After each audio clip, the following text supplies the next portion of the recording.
കേരള PSCയുടെ ഏറ്റവും പുതിയ അപ്ഡേറ്റ് ആണ് ഏജ് റിലാക്സേഷൻ. അതായത് 4 വർഷത്തെ ഒരു ഏജ് റിലാക്സേഷൻ ആണ് വരാൻ പോകുന്നത്.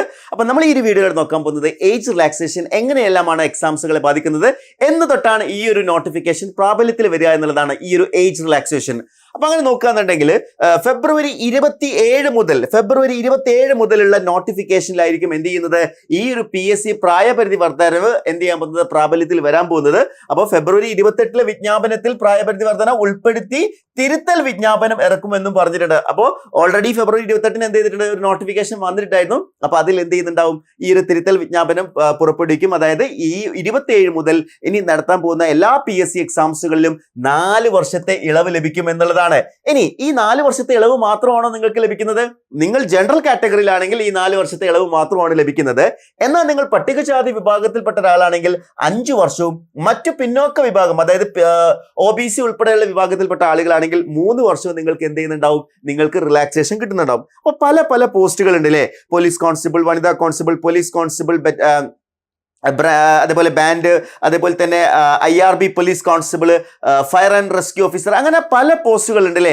ഇതിലെല്ലാം എന്താണ്, പ്രായപരിധി 18 to 26 ആണ്. അപ്പൊ ഇതിൽ എന്താണ്, 4 വർഷത്തെ വർധന ബാധകമാകുമ്പോൾ ഈ തസ്തികകളൊക്കെ എന്തായിട്ട് മാറും, 18 to 30 ആയിട്ട് മാറും. അതേ 18 to 30 എന്ന് പറയുമ്പോൾ OBC വരുമ്പോൾ 18 to 33, അതേപോലെ SC ST വരുമ്പോൾ 18 to 35 ആവും. കാരണം ഇവിടെ 5 വർഷം SC ST കാറ്റഗറിയിലും 3 വർഷം അതർ കാറ്റഗറി OBC ഉൾപ്പെടെയുള്ള കാറ്റഗറിയിലും വരുന്നുണ്ട്. അങ്ങനെ ഈ ഒരു ഏജ് ലിമിറ്റ് എല്ലാത്തിലും വരുന്നുണ്ട്. അതായത് ജയിൽ, എക്സൈസ് ആൻഡ് പ്രൊഹിബിഷൻ, വനം, വന്യജീവി തുടങ്ങിയ എല്ലാ വകുപ്പുകളിലും എന്ത് ചെയ്യുന്നുണ്ട്, യൂണിഫോം പോസ്റ്റിലടക്കം ഇത് വരുന്നുണ്ട്. അധ്യാപക തസ്തികകൾ നോക്കുകയാണെങ്കിൽ നിലവിലെ പ്രായപരിധി 18 to 40 ആണ്. അത് 4 വർഷത്തെ റിലാക്സേഷൻ വരുമ്പോൾ 18 to 44 ആയിട്ട് മാറുന്നുണ്ട്. അപ്പൊ എല്ലാ പോസ്റ്റുകളും എന്ത് ചെയ്തിട്ടുണ്ട്, ഈ ഒരു ഏജ് റിലാക്സേഷൻ വന്നിട്ടുണ്ട്. അപ്പോൾ പല ഉദ്യോഗാർത്ഥികളും ഇപ്പോൾ പ്രിപ്പറേഷന് വേണ്ടി തയ്യാറെടുക്കുന്ന ഉദ്യോഗാർത്ഥികൾക്കിടയിൽ ചെറിയൊരു സംശയമാണ്. പ്രധാനമായിട്ട് പറയുകയാണെങ്കിൽ KSEB sub engineer, KSEB sub എഞ്ചിനീയറും KSEB അസിസ്റ്റന്റ് എഞ്ചിനീയറും, അതായത് ഈ പ്രാവശ്യത്തെ നോട്ടിഫിക്കേഷൻ ഡേറ്റ് വന്നിട്ടില്ല. എന്നാണ് നോട്ടിഫിക്കേഷൻ കൃത്യമായിട്ട് നമുക്ക് ഡേറ്റ് ഇല്ല. അതുകൊണ്ട് തന്നെ ഉദ്യോഗാർത്ഥികൾ ഒരല്പം കൺഫ്യൂസ്ഡ് ആണ്. അതായത് അപ്ലൈ ചെയ്യുന്ന സമയമാകുമ്പോൾ നമ്മൾ ഏജ് ഓവർ ആയി പോകുമെന്നുള്ള സംശയമൊക്കെ ഉള്ള ഉദ്യോഗാർത്ഥികളുണ്ട്. നിങ്ങളെ സംബന്ധിച്ചിടത്തോളം ഈ ഒരു പുതിയ അപ്ഡേറ്റ് എന്ന് പറയുന്നത് തീർച്ചയായിട്ടും യൂസ്ഫുൾ ആണ്. അപ്പോൾ നിങ്ങളുടെ സുഹൃത്തുക്കളിലേക്കൊക്കെ ഈ വീഡിയോ ഒന്ന് ഷെയർ ചെയ്ത് കൊടുക്കണം. അപ്പോൾ ഈ ഒരു 4 വർഷത്തെ റിലാക്സേഷൻ ഫെബ്രുവരി 27 മുതലുള്ള ഓൾ ഡയറക്ട് റിക്രൂട്ട്മെന്റ് പോസ്റ്റ് എന്ന് പറഞ്ഞിട്ടുണ്ട്. All direct recruitment post. Okay, അപ്പൊ അതില് പ്രത്യേകമായിട്ടുള്ള പോസ്റ്റുകളായില്ല, എല്ലാ പോസ്റ്റിലും എന്ത് ചെയ്തിട്ടുണ്ട്, ഇത് അപ്ലിക്കബിൾ ആണ് എന്നുള്ളതാണ്. അപ്പോൾ ഒഫീഷ്യൽ പോളിസി അപ്ഡേറ്റ് ആണ് വന്നിരിക്കുന്നത്. ഇനി എങ്ങനെയാണ് നമുക്ക് പ്രധാനപ്പെട്ട ചില എക്സാംസുകളിൽ നമ്മുടെ ഈ ഒരു പ്രായപരിധി എങ്ങനെയാണ് അപ്ലിക്കബിൾ ആകുന്നത് നമ്മൾ നോക്കി നോക്കാം. അപ്പൊ അതിൽ എങ്ങനെയാണെന്ന് വെച്ച് കഴിഞ്ഞാൽ ഓൾഡ് ഏജ് ലിമിറ്റ് പ്ലസ് ഒരു 4 ഇയർ ആയിരിക്കും എന്ത് ചെയ്യുന്നുണ്ടാവുക, ജനറൽ കാറ്റഗറിയുടെ ലിമിറ്റ് ആയിട്ട് വരുന്നുണ്ടാവുക. ഉദാഹരണത്തിന് നമ്മൾ നേരത്തെ ഏജ് ലിമിറ്റ് ആയിട്ട് നമ്മൾ നോക്കുകയാണെങ്കിൽ KSEB സബ് എഞ്ചിനീയറിനെ നമ്മൾ നോക്കി നോക്കാം. KSEB സബ് എഞ്ചിനീയറിന്റെ ഏജ് ലിമിറ്റ് എന്ന് പറയുന്നത് 18 വയസ്സ് മുതൽ 36 വയസ്സ് വരെയായിരുന്നു ഉണ്ടായിരുന്നത്. 18 to 36 ആയിരുന്നു KSEB സബ് എഞ്ചിനീയറിന്റെ ഏജ് ലിമിറ്റ്. ഇത് ജനറൽ കാറ്റഗറിയുടേതാണ് പറയുന്നത്. അപ്പൊ അതിലൊരു 4 വർഷത്തെ എന്താണ് പുതിയ പോളിസി പ്രകാരമുള്ള എക്സ്റ്റൻഷൻ കൂടി വന്നു കഴിഞ്ഞാൽ പുതിയ ഏജ് ലിമിറ്റ് എന്ന് പറയുന്നത് 18 to 40 ആയിട്ട് മാറും. ഓക്കെ, 18 to 40 ഇത് ജനറൽ കാറ്റഗറിയിലാണ്. എന്നാൽ അവിടെ ഒരു റിലാക്സേഷൻ, ഇപ്പൊ നിങ്ങൾ OBC കാറ്റഗറി ആണെങ്കിൽ നിങ്ങൾക്ക് ഒരു 3 വർഷത്തെ റിലാക്സേഷൻ കൂടി വരുന്നുണ്ട്. അപ്പൊ അതോടെ വരുന്ന സമയത്ത് 18 to എന്തായിട്ട് മാറും, 18 to 43 ആയിരിക്കും നിങ്ങൾ OBC ആണെങ്കിൽ.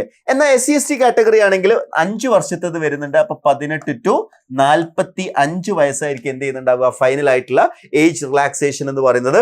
അപ്പൊ KSEB സബ് എഞ്ചിനീയറിൽ ജനറൽ കാറ്റഗറിയിലാണെങ്കിൽ നിങ്ങൾക്ക് എന്ത് ചെയ്യുന്നുണ്ട്, 4 വർഷത്തെ ഒരു റിലാക്സേഷൻ നിങ്ങൾക്ക് അവിടെ ലഭിക്കുന്നുണ്ട് എന്നുള്ളത് ഏറ്റവും പ്രധാനപ്പെട്ട കാര്യമാണ്. ഓക്കെ, ഇനി നമ്മൾ അടുത്തത് KSEB അസിസ്റ്റന്റ് എഞ്ചിനീയർ. തീർച്ചയായിട്ടും നമ്മൾ KSEB എക്സാംസിൽ ഫോക്കസ് ചെയ്യാണ്. കാരണം KSEB എക്സാംസ് ആണ് നമ്മൾ ഏറ്റവും അധികം എന്ത് ചെയ്യുന്നത്, എക്സ്പെക്ട് ചെയ്യുന്ന technical exam for electrical engineers. അത് 19 to 40 ആയിരുന്നു എന്തുണ്ടായിരുന്നത്, KSEB അസിസ്റ്റന്റ് എഞ്ചിനീയറിന്റെ കഴിഞ്ഞ പ്രാവശ്യത്തെ നോട്ടിഫിക്കേഷനിലെ ഏജ് ലിമിറ്റ്.